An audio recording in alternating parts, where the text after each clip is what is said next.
dati, malakas po tayo sa lamig.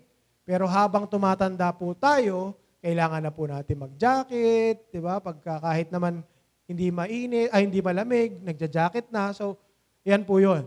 Therefore, his servant said to him, a young woman be sought for my lord the king, and let her wait on the king and be in his service.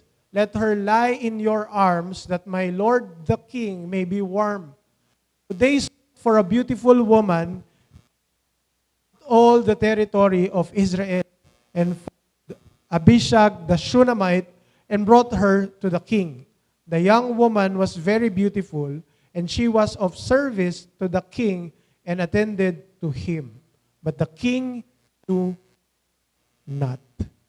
So yung last po dyan, yung last part po, yung knew her not, ibig sabihin, hindi po siya ginalaw ng hari. Okay? Alam po natin si David has many wives. And alam po natin si David might have been sexually active.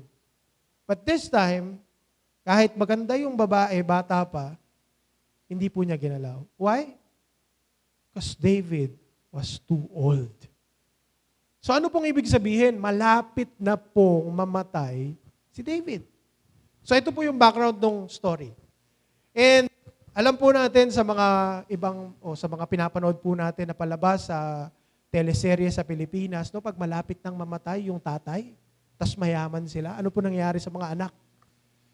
Diba? Nagkakagulo na sila, naghahanap na sila ng mana, naglalaban-laban ng magkakapatid. Tama po? Buhay pa, pinagpaparte-partehan ng yaman. Kaya po importante itong setting para makita po natin na ito yung nangyayari. No? So tingnan po natin. From verses 5 to 10, ano po yung makikita natin? Number 1 is Adonijah declares his kingship. Dineclare po ni Adonijah yung kanya pong pagiging hari. So tingnan po natin. Ang haba po, no? Sabi dyan, now Adonijah, the son of Haggith, exalted himself, saying, I will be king. Alam po natin, sa pagbabasa natin ng Bible, ang process ng pagiging hari ng Israel. Tama? Hindi po yun, I declare myself to be the king. Pong ganun. Every king was chosen by God. Okay po? Ito pong si Adonijah, according to history, siya na daw yung the only living na panganay na anak na lalaki ni David. Solomon was younger than Adonijah. Ang kuya po nila ay si Absalom. And then yung isa pa, alimutan ko po, yung pinatay ni Absalom. Di ba? So yung pong pamilya ni David was full of strife, away-away. Alam niyo po kung bakit? Naalala niyo po kung bakit? Ano po yung kasalanan ni David? Dalawa, di ba? Ano po yung una? Yung ni-rape niya, si Bathsheba, and yung pangalawa, minurder niya, si Uriah. And because of that, God cursed him. Ang sabi sa kanya, yung curse ng sword will not leave his family. That is why si Absalom, pinatay yung kapatid niya. Okay po? So, konting recap lang po tayo. So, dito, makikita po natin, sinabi ni Adonijah, I will be king. Ano pang ginawa ni Adonijah? Pangalawa, ito po yung ginawa niya. Nag-prepare po siya ng chariots, ng horseman, na tatakbo sa harap po niya. And this is a declaration, no, nagpapakita ng military force.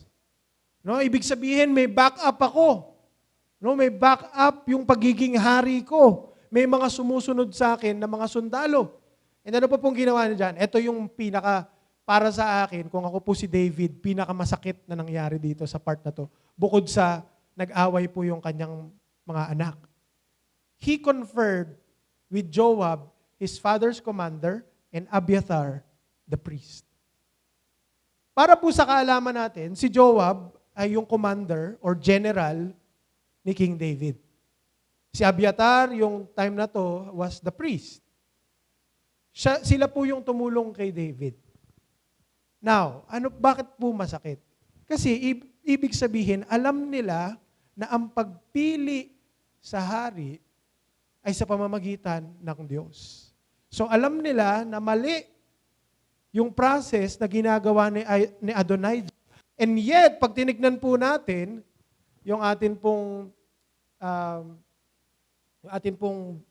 verse, yan, he conferred with Joab, the son of Zeruiah, and with Abiathar, the priest. And they followed Adonijah and helped him. Tinulungan po nila si Adonijah na ma-put into process yung pong plano niya to usurp yung pong throne ni Solomon. So meron po ba talaga, no? Tingnan natin. Ano pa yung sumunod na nangyari? From verses 5 to 10, ito pa yung nangyari. Nag-set up siya ng isang banquet. Siyempre, pag ikaw ay hari, nadeklara kang hari, kadalasan po niyan, or lagi po yang may banquet. Meron pong pista. Meron pong pagsasacrifice ng alay sa Diyos. Ganyan po yung nangyari kay Saul, ganyan din po yung nangyari kay David. They had a banquet para patunayan na sila ay king. So Adonijah is trying to show Israel na ako na ang magiging bagong hari. Okay po, maliwanag po tayo. Na yun po yung pinapakita. Wala pa po tayo doon sa portion ng God's promise. Pinapakita ko pa lang po sa inyo kung ano po yung setup nung nangyayari. Now, ano pa pong sabi dito? Hindi po in-invite ni Adonijah, yung kapatid niyang si Solomon, si Nathan, si Benaiah, at si Zadok. Ito pong mga pangalan na ito, importante po siya. Kasi dito sa verse natin, makikita po natin, di ba nag-follow po itong si Joab and si Abiathar. Pero sabi dito, but Zadok the priest, and Benaiah, the son of Jehoiada, and Nathan the prophet, and Shimei, and Rei, and David's mighty men were not with Adonijah. Ibig sabihin, may mga tao, may mga opisyal na hindi po nakiisa doon sa ginagawa ni Adonijah. O, relax na po kayo. Pupunta po tayo doon sa part ng God's promise. Pero please bear with me. No? So, nakita po natin dito, importanteng figure po si Abiathar and si Joab. Kasi si Abiathar and si Joab, sila po yung tumulong kay David. So, akala siguro po ni Adonijah, by having these two on my team, magiging king talaga ako. Kasi commander to ng king eh. Tapos yung isa, yung priest na tumulong. So, okay na ako. Pero dahil hindi nila sinuportahan si Adonijah, hindi po sila na-invite sa party. Chapwera po sila. And bakit si Solomon hindi din kasali sa party? Mamaya po, maiintindihan po natin bakit hindi po sinama si Solomon sa party. Number 2 na nangyari, verses 11 to 27. So maliwanag naman po tayo no, na yung setup po natin, kung ano po yung nangyayari. Na habang matanda na si David, si Adonijah was trying to usurp the throne. Ano, gusto niyang kunin yung pagiging hari sa pamamagitan po ng mga maling paraan. Okay? Dito, makikita po natin si Nathan and si Bathsheba. Bathsheba is one of David's wife. Tama? Si Nathan, ito po yung nag-rebuke na mali yung ginagawa niya. Now, ano po nangyari doon sa 11 to 27? Si Nathan and si Bathsheba, nag-usap po sila. Nag-usap sila na sabi ni Nathan kay Bathsheba, nabalitaan mo ba na si Adonijah, dinedeclare na niya na siya ang hari? Hindi ba't merong pangako si King David na si Solomon ang magiging next na king? So nakikita niyo na po kung saan tayo papunta. May promise po si David, according to Nathan and Bathsheba, na si Solomon ang magiging next king. So ngayon, nag-usap po sila. Ganito ang gagawin natin. Bathsheba, humingi ka ng audience sa king. Makipag-usap ka sa hari. And habang nakikipag-usap ka sa hari, habang sinasabi mo sa kanya yung nangyayari, yung ginagawa ni Adonijah, ako din papasok dun sa kwarto para susugan yung lahat at patunayan lahat ng sinasabi mo. So ibig sabihin, nagpaplano na po sila ng countermeasure o counter-attack dun sa ginagawa ni Adonijah. No, bakit po? Kasi naniniwala sila na merong ipinangako si King David na si Solomon yung magiging next king. So ano pong ginawa ni Bathsheba? Pumunta po siya sa hari. Minit niya si King David. King David, di ba, pinangako mo na si Solomon yung magiging king. Pero bakit ngayon si Adonijah, dinedeclare niya na siya yung bagong hari. No? And then, pumasok si Nathan. Nireport ni Nathan. Dineclare ni Nathan kung anong nangyari. Sinabi niya, Haring David, bakit hindi mo naman sinabi sa akin na si Adonijah pala ang pinili mo para maging hari? And then, sa kwento, makikita po natin, nag-react po si King David. No? Sabi nga dito, ito yung plano po nila. Yung verse po na yan. So, pagkatapos po nun, ang sabi ni King David, tawagin si Bathsheba. Papuntahin sa akin si Bathsheba. So ngayon, si Bathsheba po ay pumunta sa king. So pagkatapos po nilang mag-usap, di ba? Lumabas po si Bathsheba. Dumating si Nathan. Pagkatapos po mag-usap ni Nathan and ni King David, pinatawag po ulit si Bathsheba. Para i-discuss kung ano po yung kanilang gagawin. So tingnan po natin, ano po yung sinabi dito. Sabi dito sa verse 15. So Bathsheba went to the king in his chamber.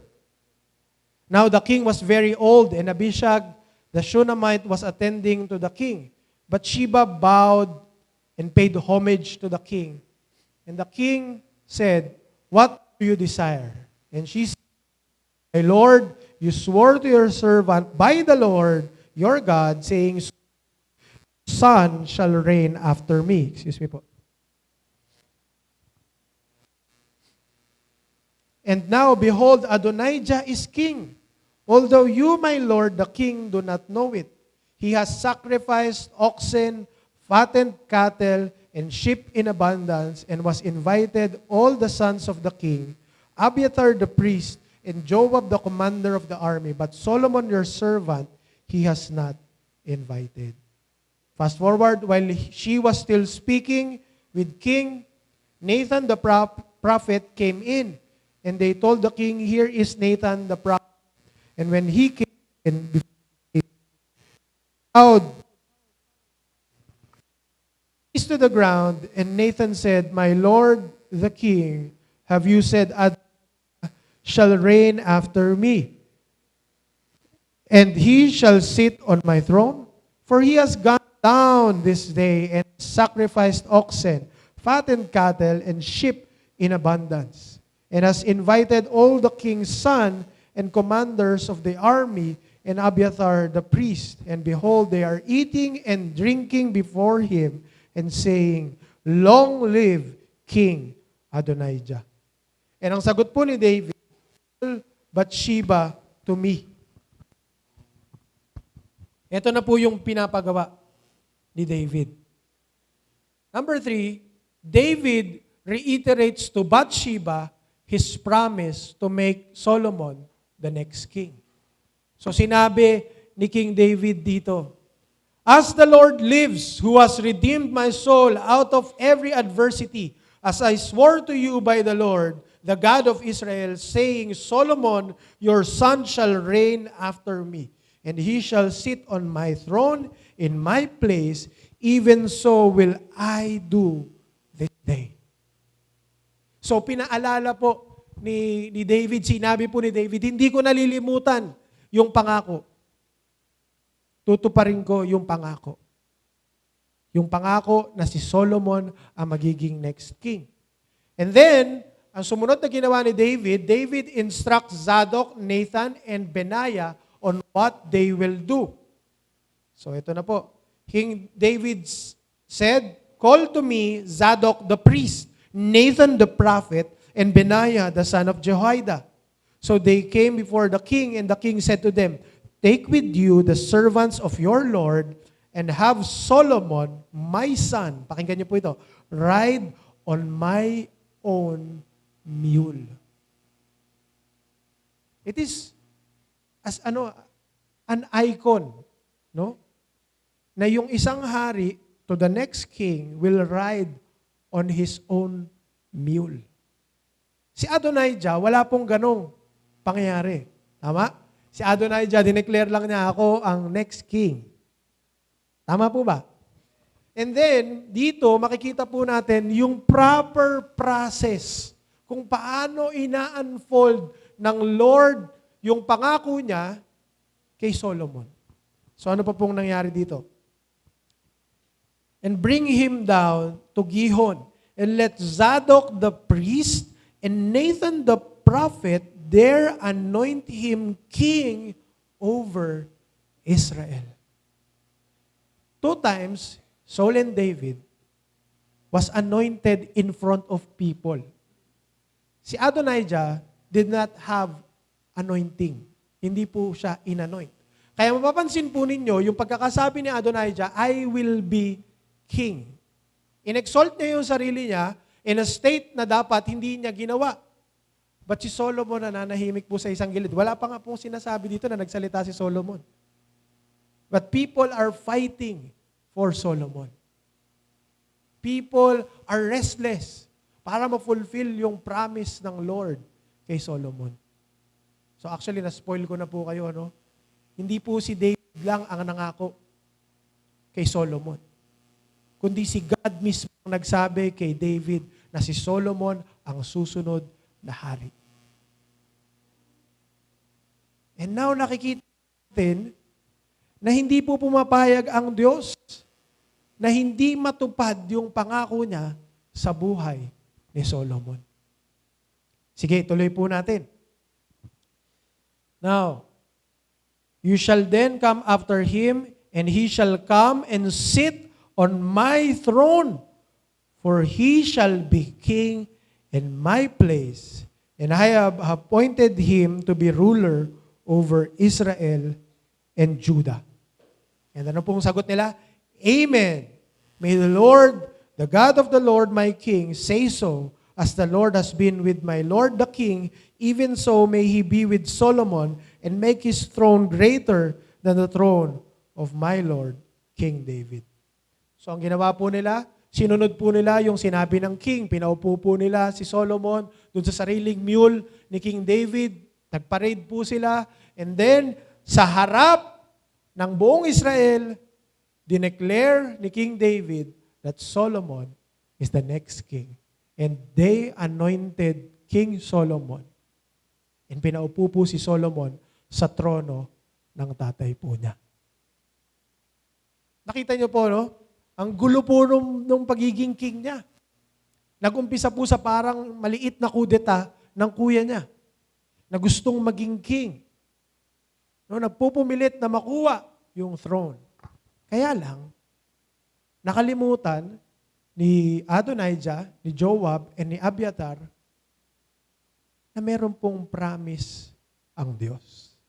Kaya po hindi sinama ni Adonijah si Solomon because he knew that God promised to Solomon that he will be the next king. And he was trying, actually, si Adonijah ay copycat ni Absalom. Excuse me. Lahat po ng ginawa ni Adonijah ay eksakto sa ginawa ni Absalom. Hanggang sa susunod na chapter, gagayahin po ni Adonijah yung pong ginawa ni Absalom. So sabihin po natin, God's promises are meant to be fulfilled. Doon po sa part na yon, pasensya na po kayo, napigilan ko po pala kayo, excited no? Doon po sa part na to ng story, nakita po natin that God's promises are meant to be fulfilled. Sige nga po, sabihin po natin. Nakita po natin na sa kwento ni Haring Solomon, no, yung pangako ng Diyos na ginawa sa kanya noon, tutuparin ng Diyos sa kanya, anuman ang mangyari.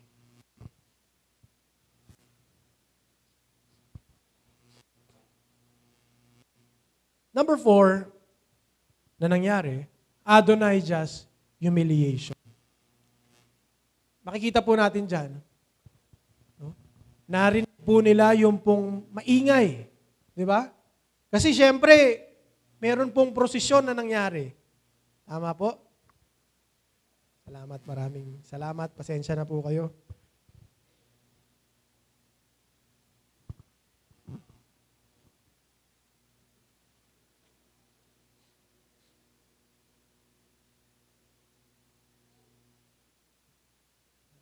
Tatanggapin ko pa rin sana eh. Baka magtampo ka eh. Sige po. So syempre dahil may nangyayari po na na maingay dahil mga tao nagpa-parade and then syempre sila din sumigaw din sila, di ba? Long live King Solomon. So habang nagpa-party itong party ni Adonijah, narinig nila yung maingay. So lumabas po sila. And then, dumating yung anak ng isang priest, si Jonathan. Ano nangyari? Bakit maingay? Kinwento niya ngayon, yun nangyari. Sabi niya, si King Solomon, inanoint na siya as king. And dineclare ni King David na siya na ang next king. Ano pong nangyari? Nung narinig ito, ng mga guest ni Adonijah, take note, na yung guest ni Adonijah are not just any guest. Ito po ay mga anak din ni David, mga officials, mga authorities, si Joab, si Abiathar. Ibig sabihin, mga powerful people ito. Pero nung narinig nila that God's promise was fulfilled in the life of Solomon, ano po sabi? They were afraid and left. Iniwanan po nila si Adonijah. Bakit? Natakot po sila. Bakit po sila natakot? Kasi hindi po nanalo, hindi po naging king yung kanilang kandidato. No, si Adonijah. Ang naging king ay yung iba. Bakit? Bakit sila natakot? Pwede po silang hulihin at patayin because of treason. So kaya bago pa magkahulihan, pumuga na po yung ibang tao. And he was left alone. Sa sobrang takot ni Adonijah, he went to the altar and humawak po siya dun sa horns, thinking that he will be saved. Kasi syempre yung altar, di ba, bawal pumatay dun eh. Altar nga eh. Diba? It's a safe place for people. So humawak po siya dun. He was hoping na hindi po siya papatayin. Alam niyo po sabi ni Adonijah, hindi ako aalis dito hanggat hindi pinapangako ni King Solomon na hindi niya ako papatayin. Ano po sabi ni Solomon? Sabi niyo, hindi ko siya papatayin. So from there, bumitaw po si Adonijah and he was defeated. He was totally defeated. Question, nakipaglaban po ba si Solomon for that promise? Balikan po natin si David. Si David po ba nakipaglaban para ma-fulfill yung promise ng Diyos sa kanya? Tumakas pa nga siya, di ba? He fled from King Saul. Di ba? Nagtago po siya. And nung papatayin na po siya, and nung may chance na siyang patayin si King Saul, ano pong sabi niya? I dare not touch the anointed. Ganon po katindi yung respect. So ano pong ibig kong sabihin? Sa buhay po natin, God will fulfill His promise. Even though, kahit gaano kahirap yung sitwasyon mo, kung ang Diyos ay nangako sa'yo, He will fulfill it. Ano-ano po ba pangako ng Diyos? Sa Bible, makikita po natin. Di ba? Sabi ng Panginoon, I plan to give you hope in the future. Minsan, pag puno na ng problema, nandyan na yung mga bills and everything, parang hindi na magsusurvive for the next month. Parang ang hirap paniwalaan ng pangako ng Diyos.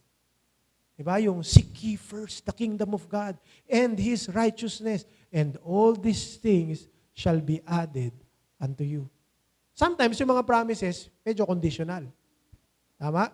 Yung adding na yon, hindi po pwedeng mangyari hanggat hindi mo ginagawa yung first step. And that first step is seeking God's kingdom and His righteousness. Sa case ni Solomon, wala pong condition. No? Meron pong mga pangakong ganyan ang Panginoon sa atin. Kagaya po, kunyari, pagpagod ka, ano pang pangako ng Panginoong Jesucristo? Come, all who are weary and heavily laden, and I will give you rest. That's a promise. Kaya lang, imbis na lumapit tayo sa Panginoon, lumalayo pa tayo sa Panginoon. Kaya tayo ay restless. Ito yung rest, si Jesus. Wala ka sa loob. Can you find rest? No. If you are in Jesus, merong rest. And anong sabi niya? You have peace. Peace that transcends everything. I will say this again and a couple of times more. Bakit po tayo malungkot? Bakit po tayo depressed? First step na kailangan po nating tignan. Are we in the sphere or in the presence of the Lord Jesus Christ? Yung buhay po ni David, maraming battle, maraming laban, maraming patayan, maraming everything, maraming kalaban. And yet, nasulat po niya yung Psalm 23. And one of the highlight of that verse, iba-iba po yung need. The Lord is my shepherd, I shall not want. Nakita niyo po yun? Ano ibig sabihin po nun? Hindi na ako mangangailangan pa ng kahit ano. Bakit? Kasi si Lord mismo ang magdadala sa akin sa green pasture, sa still water na kailangan ko para mabuhay ako. And ano pa pong sabi doon? And even though I walk through the valley of shadows of death, I will fear no evil. How can David write that? Paano po nasusulat ni David yung psalm about trusting God? Siya rin po yung nagsulat, be still and know that He is God. Paano po yun? Because he is enjoying God's presence. Na kung wala po tayo sa presensya ng Diyos, wala po tayo sa will ng Diyos, wala pong peace, we are restless, walang rest, pagod po tayo lagi, galit po tayo palagi, malungkot tayo palagi. Lagi tayong nasa butas na yun at babalik po tayo doon. Because if Jesus is not King of all, then Jesus is not King at all. If we believe that Jesus can heal cancer, then we should also believe that Jesus can heal depression. Bakit when it comes to depression, hindi ko kailangan si Jesus, hindi talaga pray ang kailangan ko. Kaya nga po, lagi kong sinasabi, bago natin sabihin, o bago tayo ma-offend sa mga tao na nagsasabi sa atin, baka kulang ka sa prayer. Tignan muna natin yung ating mga sarili. I-check natin yung life natin. Are we really in the presence of God? Kasi in God's presence, there is fullness of joy. There are new every morning. Another psalm written by David. And David faced a lot of consequences, problems. So ano pong sinasabi ko? Rest kunin po natin yung mga pangako ng Diyos. At kung hindi po natin binubuksan ang ating Bible, wala po tayong alam sa mga pangako ng Diyos. Kaya hindi po tayo pwedeng maging Christian nang hindi po tayo nagme-meditate ng God's Word. Alam niyo po yung salitang empty? You know why you're feeling empty madalas? Empty? Dalawang letter, M and T. Kasi we lack yung meditation of God's Word and yung T, time with Jesus. That's why you feel empty. It may sound like a dad joke, di ba? Empty, bakit ka empty? Kasi wala kang empty. Yes, that is true mga kapatid. Mag-inspect po tayo ng buhay natin. When was the last time we really read the Bible because we want to learn, we yearn for God's presence? Yung Lord, gusto kong maranasan, gusto kitang ma-experience, gusto kitang lalong makilala. Kasi hindi po natin makikilala ang Diyos ng patambay-tambay lang po tayo sa bahay. We need to pray and read the Bible. Now, God's promises are meant to be fulfilled. Why is it not fulfilled? Una, hindi natin alam na meron palang pangako ang Diyos. Ito po yung promise na sinasabi ko. 1 Chronicles chapter 28 verse 5 to 7. And all of my sons, for the Lord has given me many sons, He has chosen Solomon, my son, to sit on the throne of the kingdom of the Lord over Israel. Hindi po si David promise. Si Lord ang pumili kay Solomon, that Solomon will be the next king. He said to me, "It is Solomon your son who shall build my house and my courts, for I have chosen him to be my son, and I will be his father. I will establish his kingdom forever if he continues strong in keeping my commandments and my rules as he is today." God's promise, meron pong condition kay Solomon. Wala pong condition yung magiging next king siya. Ang meron pong condition is that his kingdom will be established forever. Kaya lang alam po natin, halfway through his life, Solomon backslid. So, ano nangyari? Nahati po ang Israel into two kingdoms, Israel and Judah. Because, totoo pa rin yung pangako ng Diyos. Tama? Hindi niya na-fulfill yung kanyang condition, nahati yung kingdom. Hindi na-establish yung kingdom ni Solomon. Every one na sumunod kay Solomon only reigned sa Judah. Wala na pong sumunod kay Solomon na nag-reign sa buong Israel. Hati na po yung kingdom. Again, God's promises are meant to be fulfilled. Pangit man yan o maganda man yan, God's promises are meant to be fulfilled. Ano pang sabi? Children, obey your parents because it will make your life longer. Gusto mo humaba buhay mo? Sumunod ka sa magulang mo.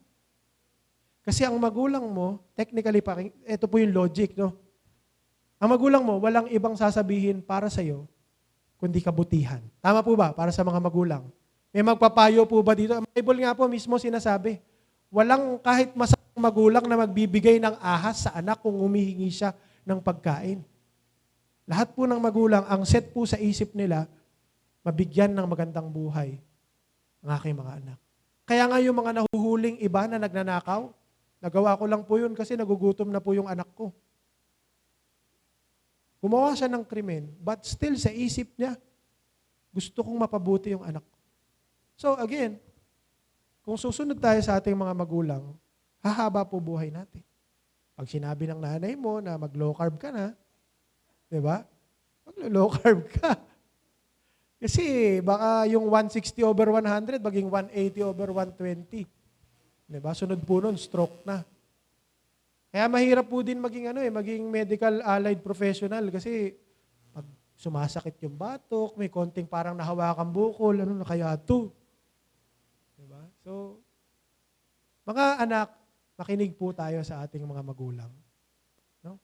Wag po nating kalilimutan yan. So, promise yun. So, kung di ka susunod sa magulang mo, your life will be short. Marami po akong kakilala na hindi sumunod sa magulang, na barel, diba, namatay, kasi hindi, sabi ng magulang, huwag ka na sumama dyan sa mga barkada mong yan, mapapahama ka dyan. Diba, solid kami dito. Meron po akong kakilala, solid nga sila. Napaaway, sinama, sabi ng nanay, huwag kang sumama dyan. Napaaway po sa crossing. Binaril. Hindi po tinamahan pero tumalbog. Tinamahan po dito. Ngayon, hindi na siya nakakalakad. So again, children, obey your parents. Okay po? So marami pong promises ang Diyos sa Bible. Hindi naman po lahat parang gloomy. Na parang, nakakatakot naman to. Sabi ng James, di ba? If anyone lacks wisdom, ask. Sabi ng Panginoong Jesucristo mismo, di ba? Knock, and it shall be open. Seek, and you will find. Ask, and it shall be given in my name. Tama? Ano po yung matututunan natin dun sa story ng rise to power ni Solomon? Number one, nobody can foil God's plan. Wala pong tao ang kayang sumira ng plano ng Diyos. Yung pangako ng Diyos. No, yung pangako ng Diyos na nilagay niya para sa iyo, hindi po yun masisira at hindi po yun mawawala. So, ibig sabihin, if you meet the condition of God's promises, matutupad po yun. Si Adonijah, lahat po ng bagay, naisip niya na. Lahat ng bagay na i-present niya na. Lahat, kumbaga, Adonijah was armed, no, to the teeth. No, hanggang ngipin niya talagang may... So, ang point lang po dito, kahit anong gawin pa ng mga tao around you, if God promised you yung isang bagay, it will happen. Kahit ano pang try na gustong gawin ng mga tao sa paligid mo. And we saw that sa buhay po ni Adonijah. Tama? Meron Joab, Abiathar, kung sino-sino pang kasama niya. May meeting de avance pa sila. Pero walang nangyari. Still, Solomon became the next king. So, si Solomon, nobody can foil God's plan. So, ibig sabihin, God's promises are meant to be fulfilled. Men's promises are meant to be broken, but God's promises are meant to be fulfilled. Tutuparin ng Diyos yung kanyang pangako sa iyong buhay. Kunyari, ang pangako ng Diyos, magkaroon ka ng future na maganda, kaya lang ba't namatay ka? O ba't nagkasakit ka? Asa na yung future ko dun, Lord? Asa na yung magandang buhay dun, Lord? Minsan, sabi ko nga po, nakakalimutan natin, may consequences po yung ating mga ginagawa. And somewhere along the way, God will push through. No? Doon mo makikita kung gaano kabuti ang Diyos doon sa dulo ng buhay mo. Alam niyo po, ito ite-testimony ko po ulit sa inyo. Nung nagtatrabaho po ako sa lead, wala po kami sasakyan. So, asa po ako sa carpool. Para po sa mga nagka-carpool, hindi ko po alam kung may nagka-carpool po dito. Ako po yung driver ng carpool. So, ibig sabihin, gigising po ako ng maaga. Kaya po ako driver para maisabay ko po yung misis ko na bababa doon sa clinic para kasama po siya doon sa ruta. So, kailangan ko pong gumising ng maaga para maaga ko masundo yung mga kasama ko. And late din po kami nakakauwing dalawa kasi kami po yung huling uuwi. Now, pray po kami ng pray. And then one time, sabi ng boss namin, wala nang carpool. So, nagkaroon po ng struggle. Meron, wala. Sabi po ni Abby, hindi tayo mag-carpool, magtiwala na lang tayo sa Panginoon. So, we did. Si Abby po, hindi po yan sumasakay ng motor. Mapapansin niyo po, kung yung mga nakakilala po sa akin, di ba, yung mahilig po mag ng rides. Hindi po ako nakakasama sa inyo kasi wala po akong motor. May dahilan po yun kung bakit ayoko po ng motor. And misis ko po, ayaw niya ng motor. Pero dahil kailangan po niyang pumasok sa trabaho, sumakay po siya ng angkas. At sa kabutihan po ng Diyos, hindi naman po siya napahamak sa angkas. Alam niyo po kung saan po siya napahamak? Sa paglalakad. Nung isang beses, umulan po ng sobrang lakas dun sa Alabang.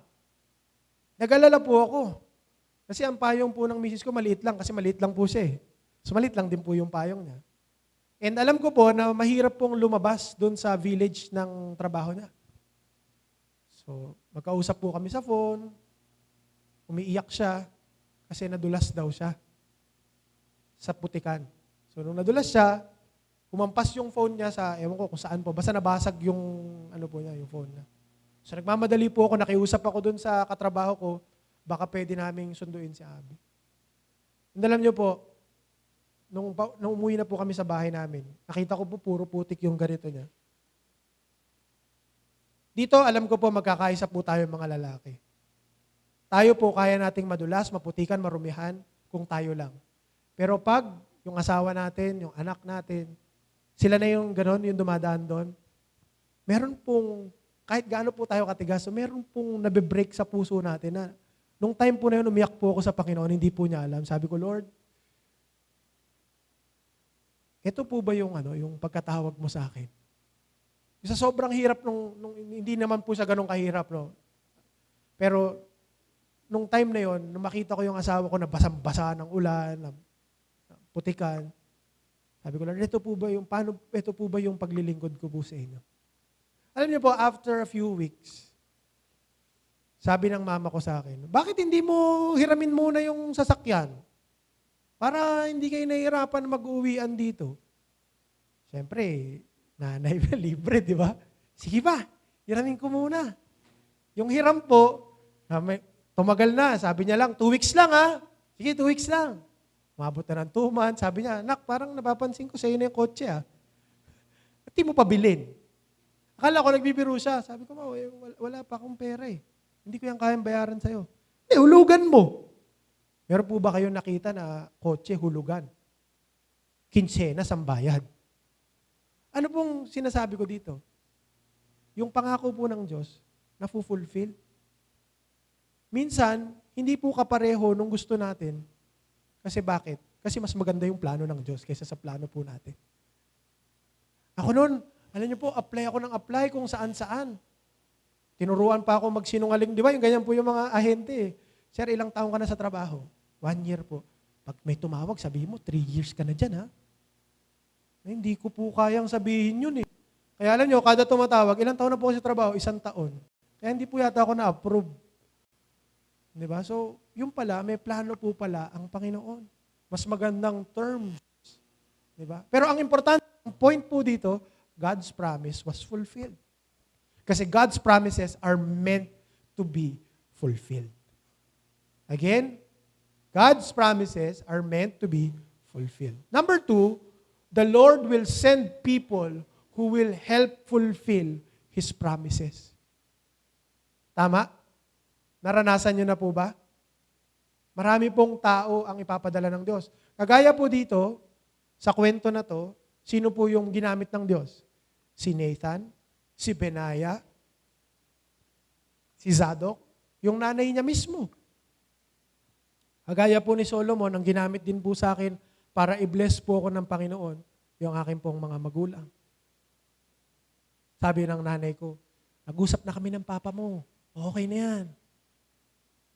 And ako naniniwala po ako sa nanay ko. Pag sinabi niya nag-usap na sila, approve na po yan.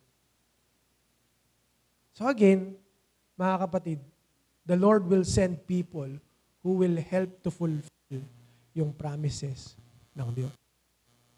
God will use other means. Kagaya po ni Elijah. Kung paano po na-sustain si Elijah? Nagmukbang po si Elijah ng karne. Alam niyo po ba yun? Baka samgyup pa yung pinapadala ng Panginoon sa kanya eh. Alam niyo po kung anong ginamit ng Diyos para padala po yung meat? Crow. Crow or raven, almost the same. Ang punto po dito, yung ibon na yon is scavenger. Magnanakaw po yun eh. Pero yun yung ginamit ng Diyos. Hindi po natin pwedeng ilimit ang Diyos dun sa mga tao nasa simbahan. Huwag ka naman pagpasok mo rito, sino kaya dito yung yung tutulong sa akin sa pamamagit? Sino kaya yung gagamitin ng Lord dito? Diba baka naman mamaya, kada na lang kapatid, baka ikaw na yung tutulong sa akin, ha? Wag. Tandaan nyo po, our hope ay nasa Panginoon. So again, God's promises are meant to be fulfilled. And number 3, God's fulfillment is much more grand. No? Doon po sa ating mga plano, sa atin pong mga isip, yung fulfillment ng plano ng Diyos, ganito. Pero yung fulfillment ng plano ng Diyos is more than what we could imagine. Imagine, ang tao nagkasala laban sa Diyos. Ano po ang naging kabayaran? O ano yung naging band-aid solution? They offer sacrifices para mapatawad po sila sa kasalanan. Tama? Yun yung plano ng tao. Pero, ang plano ng Diyos, patawarin ang tao sa kasalanang minana niya at sa kasalanang magagawa pa niya through Jesus Christ. So again, God's promises are meant to be fulfilled. Alam niyo po, ito po yung pinakamagandang pangako ng Panginoon. John 3:16. Ang sabi po dito, for God so loved the world. Yung world po dito, hindi po yung mga pinili lang. Yung world po dito, yung cosmos, yung mundo. So, sino man na nasa loob ng mundo ay sobrang mahal ng Diyos. And ano pong sabi niya? Sa sobrang pagmamahal niya, ipinadala po niya yung kanyang nag-iisang anak na nagngangalang, ano pong pangalan ng anak niya? Jesus Christ. And ano pong sabi? Whosoever. May sinabi po ba diyang Pilipino lang? May sinabi po ba diyang Amerikano lang? May sinabi po ba diyang mga blondie lang? May sinabi po ba diyang bata lang? Wala. Ang sabi po, whosoever. Mayaman, mahirap, may ngipin, wala. May buhok, wala. Kulot, blonde, puti ang buhok, itim. Lahat po ng tao. Sabi diyan, sino man yung magtiwala o maniwala sa Kanya. Ano pong magkakaroon ng buhay na walang hanggan. But should not perish, but have an everlasting life. Yan po yung pangako ng Diyos. Ito po yung pinakamagandang pangako ng Diyos. And kung hindi mo pa tinatanggap ang Panginoong Jesucristo bilang Panginoon at tagapagligtas sa buhay mo, Jesus is extending His hands. No? Ine-extend ng Diyos yung kamay niya sa'yo. And if you want to receive Jesus Christ, gusto mong tanggapin ang Panginoong Jesucristo bilang Panginoon at tagapagligtas, sundan mo itong panalangin na ito. Yung panalangin na ito, hindi ito yung magliligtas sa'yo, but yung paniniwala mo sa Panginoon as you pray this prayer. Okay po? Sige, manalangin po tayo. Kung hindi mo pa tinatanggap ang Panginoon, ipanalangin mo itong panalangin na ito. Panginoong Jesus, maraming salamat po. Maraming salamat sa iyong pagmamahal. At dahil sa iyong pagmamahal, may pag-asa po ako na magkaroon ng buhay na walang hanggan. Panginoong Jesus, nais ko pong buksan ang aking puso. Tinatanggap po kita bilang aking Panginoon at tagapagligtas. Patawarin mo po ako sa aking mga nagawang kasalanan. Linisin mo po ang aking buong buhay. At mula po sa araw na ito, itinatalaga ko po ang aking buhay sa inyo. Salamat po. In Jesus' name. Amen. Tayo pong lahat ay tumayo.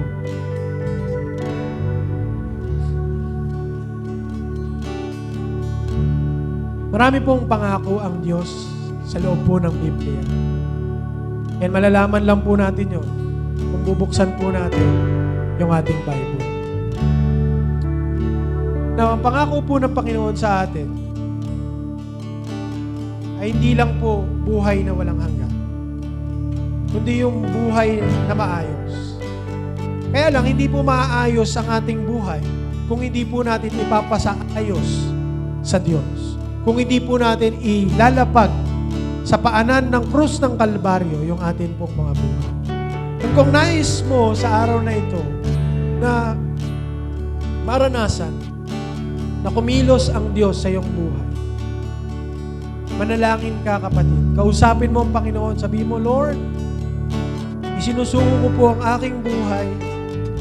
Ikaw po ang kumilos dito sa aking buhay. Nais kitang maranasan. Nais kong makita kung gaano kang matapat sa aking buhay. Sige po, kausapin natin ang ating Panginoon mismo.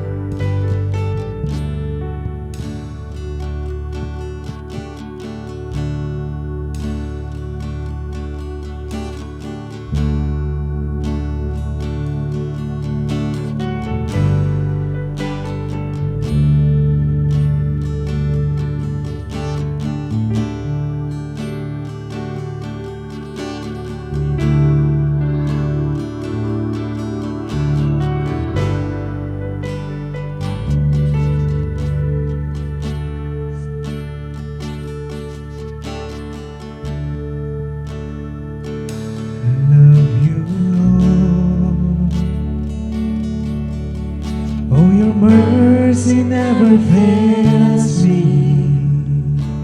All my days I've been held in your hands. From the moment that I wake up until I lay my head, I will sing of the goodness of God. Awitan natin ang ating Panginoon. All my life you have been faithful. Yes, Lord. And all my life you have been so good. Every day that I am able, I will sing of the goodness of God. All my life, and all my life I have been faithful. Yes, Lord, tunay kang tapat sa aming buhay. And all Hindi ka my nagkukulang. life you have been so good. With every breath that I am able,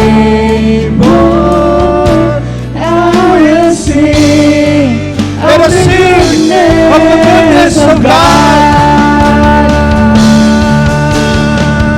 Your goodness is running after, it's running after me. Your goodness is running after, it's running after me. With my life laid down, I surrender now, I give you everything. Your goodness is running after, it's running after me. Your goodness is running after, it's running after me. Your goodness is running after, it's running after me. With my life laid down, I surrender now, I give you everything. Your goodness is running after, it's running after me.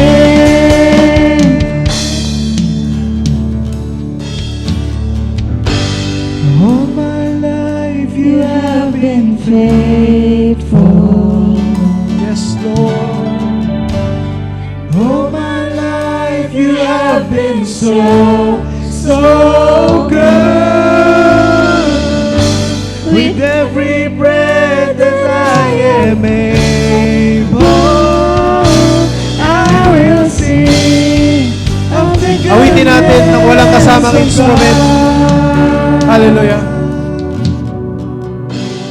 And all my life you have been faithful. Awitin natin sa Panginoon. Sabihin natin sa Kanya. All my life you have been so good. With every breath That I am. With every breath, let us sing I will sing the goodness of our Lord Jesus Christ. And I will sing, All my life you have been yes, Lord. faithful. And all my life, All my life you have been so good. With every breath that I am able, I will sing of the goodness of God. All my life, And all my life you have been faithful. And all my life you have been so good. With every breath that I am able, I will sing of the goodness of God. I will sing of the goodness of God. I will sing of the goodness of God. yes, Lord. Lord, salamat po. Salamat, Lord.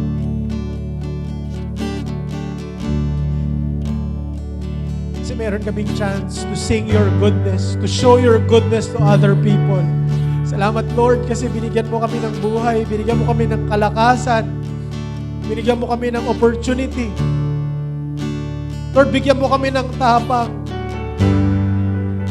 na may pangaral yung iyong kabutihan sa ibang tao, na may pagkalat na merong Panginoong Jesus na nagmahal sa sanlibutan at namatay at nabuhay sa ikatlong araw para sa aming mga kasalanan. Lord, bigyan mo kami ng tapang, bigyan mo kami ng lakas.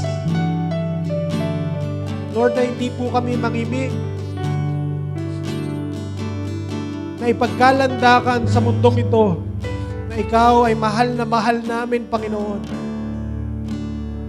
At Lord, dalangin po namin na sa aming mga buhay ay ikaw ang maging sentro. Yung mga relationship namin sa aming asawa, sa aming anak, ikaw ang maging sentro, Panginoon. Sa aming mga kaibigan, ikaw ang maging sentro, Panginoon. Upang sa gayon, ikaw yung kasama namin sa lahat ng gagawin po namin. Huwag mong hayaan na gawin po namin ang isang bagay o pumunta kami sa isang lugar na wala po ang presensya mo. Samahan mo po kami, O Diyos, sa mga gagawin namin sa aming buhay, sa aming pangangaral ng iyong salita. Salamat po, Panginoon. Sa iyo po ang aming papurit pasasalamat in Jesus' name. Amen. Palakpakan po natin ang Panginoon. To God be the glory.